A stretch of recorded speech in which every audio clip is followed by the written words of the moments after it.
എന്തു കണ്ടു ഇത്ര സ്നേഹിപ്പാൻ ഇത്ര മാനിപ്പാൻ യേശുവേ. കർത്താവിൻ്റെ തിരുനാമം വാഴ്ത്തപ്പെടുമാറാകട്ടെ. ഈ സമയം church of God full gospel in Bahrain Bethel ചർച്ചിൻ്റെ നെറ്റിൽ കൂടെ മീഡിയയിൽ കൂടെ ദൈവത്തിൻ്റെ വചനം ശുശ്രൂഷിക്കുവാൻ തക്കവണ്ണം കർത്താവ് നൽകിയ ഈ നല്ല അവസരത്തിനായി ഞാൻ ദൈവത്തിന് നന്ദി പറയുന്നു. എന്നെ ശ്രദ്ധിച്ചുകൊണ്ടിരിക്കുന്ന നിങ്ങൾക്കെല്ലാവർക്കും ഞാൻ കർത്താവിൽ വന്ദനം പറയുന്നു. ഒരു ചെറിയ ചിന്ത നിങ്ങളെ ഓർപ്പിക്കുവാൻ തക്കണം ഞാൻ ആഗ്രഹിക്കുന്നത്. നമ്മളെല്ലാവരും വളരെ കേട്ടിട്ടുള്ളതും പ്രസംഗിച്ചിട്ടുള്ളതും ചിന്തിച്ചിട്ടുള്ളതുമുള്ളതായ ഒരു വേദഭാഗവുമായി ബന്ധപ്പെട്ടതാണ്. ലൂക്കോസിൻ്റെ സുവിശേഷം 10-ാമത്തെ അധ്യായം 25-ാമത്തെ വാക്യം മുതൽ വായിക്കുന്ന ഒരു സംഭവത്തെ അധികരിച്ചാണ് ഓർപ്പിക്കാനായിട്ട് താല്പര്യപ്പെടുന്നത്. ഒരു നല്ല ശമരിയാക്കാരനെ കുറിച്ചാണ് ആ വേദഭാഗത്ത് നമ്മൾ വായിക്കുന്നത്. ഈ ചരിത്രമെല്ലാം നമുക്ക് നന്നായിട്ട് അറിയാം എന്നതുകൊണ്ട് ഞാൻ ഓർപ്പിക്കാൻ ആഗ്രഹിക്കുന്ന പ്രധാനപ്പെട്ട ഭാഗം നിങ്ങളെ ഓർപ്പിക്കാനായിട്ടാണ് താല്പര്യപ്പെടുന്നത്. ഈ വേദഭാഗത്തെ പല നിലയിൽ വ്യാഖ്യാനിക്കാറുണ്ട്. ഒന്നിലധികം നിലയിൽ ഇതിനെ വ്യാഖ്യാനിക്കാറുണ്ട്. എന്നാൽ ഇതിൽ വളരെ പ്രധാനമായി നമ്മുടെ കർത്താവുമായിട്ടുള്ള ബന്ധത്തിൽ വ്യാഖ്യാനിക്കപ്പെടുന്ന ഒരു വേദഭാഗമുണ്ട്.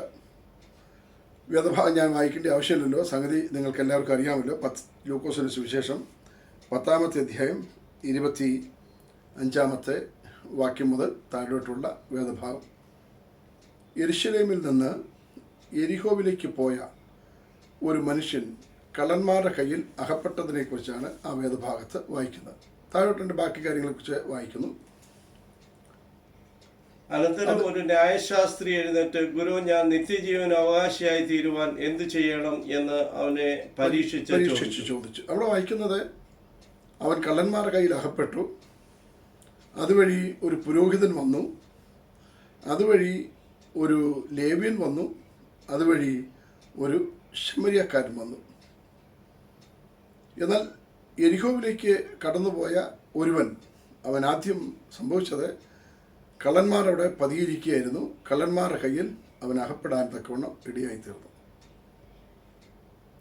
വളരെ ദുർഘടം പിടിച്ച ഒരു വഴിയാണ്, വളരെ ആപത്തുകൾ നിറഞ്ഞിരിക്കുന്ന ഒരു വഴിയാണ്. ആ വഴിയിൽ കൂടെയാണ് ഈ മനുഷ്യൻ യാത്ര ചെയ്യുവാൻ തക്കവണ്ണം തയ്യാറായത്. ഈ മനുഷ്യൻ കള്ളന്മാരുടെ കയ്യിൽ അകപ്പെടുമ്പോൾ കള്ളന്മാർ അവർക്ക് വേണ്ടുന്ന കാര്യങ്ങളുമായിട്ട് അവരിങ്ങനെ ആരൊക്കെ വരുന്നു എന്ന് നോക്കി ഇങ്ങനെ കാത്തിരിക്കുകയാണ്. എന്നാൽ ആദ്യം കടന്നുപോയ ആ മനുഷ്യൻ കള്ളന്മാരുടെ കയ്യിൽ അകപ്പെട്ടു. കള്ളന്മാർക്ക് വേണ്ടുന്ന കാര്യങ്ങളെല്ലാം അവൻ്റെ കയ്യിലുണ്ടായിരുന്നു. അവരതും കൊണ്ട് അവരുടെ വഴിക്ക് പോയി. പിന്നീട് വന്ന ആ ലേവ്യൻ്റെയും ആ പുരോഹിതൻ്റെയും യാത്ര സുഖകരമായി തീരാൻ കാരണം അവർക്ക് മുമ്പേ ഒരുവൻ മുന്നമേ പോയി കള്ളന്മാരുടെ കയ്യിൽ അകപ്പെട്ടു എന്നുള്ളതാണ്. ഒരുപക്ഷെ പുരോഹിതനാണ് ആദ്യം വരുന്നതെങ്കിൽ അവൻ കള്ളന്മാരുടെ കയ്യിൽ അകപ്പെടും. ലേവ്യനാണ് വരുന്നതെങ്കിൽ അവൻ കള്ളന്മാരുടെ കയ്യിൽ അകപ്പെടും. മാരകമായി അവർ മുറിവേൽപ്പിക്കും. എന്നാൽ അവരുടെ യാത്ര സുഖകരമായി തീരാനായിട്ടുണ്ടായ കാരണം എന്ന് പറയുന്നത് അവർക്ക് മുൻപേ വേറൊരുത്തൻ പോയി അവിടെ കള്ളന്മാരുടെ കയ്യിൽ അകപ്പെട്ടു. അങ്ങനെ അകപ്പെട്ടതിൻ്റെ അടിസ്ഥാനത്തിലാണ് ബാക്കി അതിൻ്റെ പുറകെ വരുന്നവരുടെ യാത്ര സുഖകരമായി തീരാൻ തക്കവണ്ണം കാരണമായി തീർന്നത്. ചരിത്രത്തിലും യേശു ക്രിസ്തുവിനെക്കുറിച്ച് നമ്മൾ അങ്ങനെയാണ് മനസ്സിലാക്കുന്നത്. ദൈവപുത്രനായ യേശു ക്രിസ്തു നമുക്ക് മുമ്പേ പോയി കള്ളന്മാരുടെ കയ്യിൽ അകപ്പെട്ട് കള്ളന്മാർക്ക് വേണ്ടുന്ന കാര്യങ്ങളെല്ലാം യേശുവിൽ നിന്ന് ബാക്കി അതിൻ്റെ പുറകിൽ വരുന്ന നാം ഓരോരുത്തരും, ലേവ്യൻ്റെയും പുരോഹിതൻ്റെയും സ്ഥാനത്ത് നിൽക്കുന്ന മാനവജാതി, അവരുടെ യാത്ര സുഖകരമായി തീരാനുള്ള കാരണം നമുക്ക് മുമ്പേ ഒരുത്തൻ പോയി കള്ളന്മാരുടെ കയ്യിൽ അകപ്പെട്ടു എന്നതുകൊണ്ടാണ്. ഞാനൊരിക്കലേ ഒരു സ്കൂട്ടറിൽ ഇങ്ങനെ അരണ്ട വെളിച്ചത്തിൽ വണ്ടി ഓടിച്ചു പോകുന്ന സമയത്ത് എനിക്ക് തൊട്ട് മുമ്പേ ഒരു ട്രക്ക് ഇങ്ങനെ പോകുക, ഹൈവേ കൂടെയാണ് പോകുന്നത്. ട്രക്ക് ഇങ്ങനെ പൊയ്ക്കൊണ്ടിരിക്കുകയാണ്.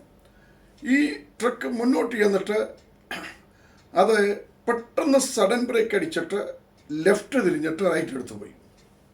ഞാൻ വിചാരിച്ചു എന്തിനാ ഈ വണ്ടിക്കാരൻ ഇങ്ങനെ കാണിച്ചേ, അരണ്ട വെളിച്ചമേ ഉള്ളൂ. ഞാൻ വിചാരിച്ചു ഒന്ന് ഞാനും അതുപോലെ കാണിക്കാൻ പോവുകയാണ്. ഞാനും ഉടനെ സഡൻ ബ്രേക്ക് അടിച്ചു. എൻ്റെ സ്കൂട്ടർ ബ്രേക്ക് ഓട്ടി ലെഫ്റ്റ് എടുത്തു, റൈറ്റ് കയറിപ്പോയി. ഞാൻ ബ്രേക്ക് ഇട്ട് ലെഫ്റ്റിലോട്ട് തിരിയുമ്പോൾ ഞാൻ കണ്ടത് ആ റൈറ്റിൽ ഡിവൈഡറിനോട് ചേർന്ന് ഒരു മനുഷ്യൻ്റെ മൃതദേഹം ആണോ മരിച്ചതാണോ എന്താ സംഭവിച്ചതെന്ന് എനിക്കറിയത്തില്ല, അവനവിടെ കിടക്കുകയാണ്. അതിൻ്റെ മുകളിൽ കയറാതിരിക്കാൻ വേണ്ടിയാണ് ഈ ട്രക്കുകാരൻ ലെഫ്റ്റ് എടുത്തിട്ട് റൈറ്റ് കയറിപ്പോയത്. അവൻ പോയത് കൊണ്ടാണ് വാസ്തവത്തിൽ എൻ്റെ യാത്ര സുഖകരമാകാൻ കാരണം. ഇല്ല, ഈ ട്രക്ക് എൻ്റെ മുമ്പിൽ ഇല്ലെന്ന് വിചാരിക്കൂ. ഞാൻ യാത്ര ചെയ്ത് മുന്നോട്ട് വരുന്നു. ഞാൻ ഈ കിടക്കുന്ന മൃതദേഹം ആയിക്കൊള്ളട്ടെ അല്ലെങ്കിൽ മറ്റ് ഏത് നിലയിലായിക്കൊള്ളട്ടെ, അതിൻ്റെ മുകളിൽ എൻ്റെ സ്കൂട്ടർ കയറുന്നു. ഞാൻ മറിഞ്ഞടിച്ച് വീഴുന്നു. അന്ന് രാത്രി എൻ്റെ മാനസിക നില നിങ്ങളൊന്ന് ആലോചിച്ച് നോക്കി. ഏത് നിലയിലായിരിക്കും, ഏത് നിലയിലേക്ക് ഞാൻ മാറ്റപ്പെടും? എന്നാൽ ഞാൻ രക്ഷപ്പെടാൻ കാരണം എനിക്ക് മുമ്പേ മറ്റൊരു ട്രക്ക് കടന്നുപോയി. അതിനെ ഞാൻ ഫോളോ ചെയ്തതുകൊണ്ടാണ് എനിക്ക് രക്ഷപ്പെടാൻ കഴിഞ്ഞത്. പല സന്ദർഭങ്ങളിലും നമുക്കറിയാം പ്രിയരെ, നമ്മൾ പല വഴികളിൽ കൂടെ യാത്ര ചെയ്യുന്നവരാണ്. നമുക്ക് മുമ്പേ പോകുന്ന വഴിയിൽ ചിലപ്പോൾ ബമ്പർ ഉണ്ടായിരിക്കും, അതിന് അടയാളം ചെയ്ത് കാണത്തില്ല. എന്നാൽ നമുക്ക് മുമ്പേ പോകുന്ന ആ വാഹനം ബ്രേക്ക് ചവിട്ടുമ്പോൾ നമുക്ക് മനസ്സിലാകും മുന്നിൽ എന്തോ സ്ലോ ചെയ്യേണ്ട കാര്യമുണ്ടെന്ന്. അവിടെ നമ്മൾ സ്ലോ ചെയ്യുന്നു, അതനുസരിച്ച് നമ്മൾ യാത്ര ചെയ്യുന്നു, നമ്മുടെ യാത്ര സുഖകരമായി തീരുവാനിടയായിത്തീരുന്നു. ഇത് തന്നെയാണ് കാൽവറിയിലും സംഭവിച്ചത്. ഈ ലേവിയനോടുള്ള ബന്ധത്തിലും ഈ പുരോഹിതനോടുള്ള ബന്ധത്തിലും സംഭവിച്ചത് അത് തന്നെയാണ്. സ്തോത്രം. അവർക്ക് മുമ്പേ മറ്റൊരുത്തൻ പോയി കള്ളന്മാരുടെ കയ്യിൽ അകപ്പെട്ടു. അവനെ വായിക്കുന്ന ഇങ്ങനെയാണ്, അർത്ഥപ്രാണനായി അവനവിടെ കിടക്കുന്നു എന്നാണ് നമ്മൾ വായിക്കുക. അവൻ്റെ രക്തമെല്ലാം ഒഴുകി ശരീരമാസകലം മുറിവേറ്റവനായി, അവൻ്റെ കയ്യിലുള്ളതെല്ലാം അപഹരിക്കപ്പെട്ടവനായി, വളരെ വേദനയോടുകൂടെ മുറിവേറ്റവനായി കിടക്കുന്ന ഒരു കാഴ്ചയാണ് നമുക്കവിടെ കാണാൻ കഴിയുന്നത്. ഈ വേദഭാഗത്ത് നമ്മെ പഠിപ്പിക്കുന്നത്, പ്രിയരെ, നാം ഓർക്കണം, എൻ്റെയും നിങ്ങളുടെയും ജീവിതയാത്ര സുഖകരമായി തീരാൻ കാരണം നമുക്ക് മുമ്പേ മറ്റൊരുത്തൻ പോയി നമുക്ക് പകരമായി മുറിവേറ്റുന്നതുകൊണ്ടാണ്. കാൽവറിയിലേക്ക് നോക്കി, ആ കാൽവറി കൊലക്കളത്തിൽ ആ ചിത്രമാണ് നമ്മെ സൂചിപ്പിക്കുന്നത്.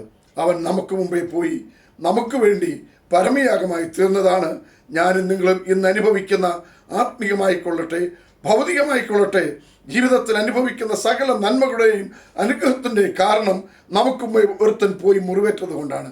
നമ്മുടെ പേര് ജീവൻ്റെ പുസ്തകത്തിൽ ആയിത്തീരാൻ കാരണം നമുക്ക് മുമ്പേ ഒരുത്തൻ പോയി നമുക്ക് വേണ്ടി മുറിവേറ്റത് കൊണ്ടാണ്.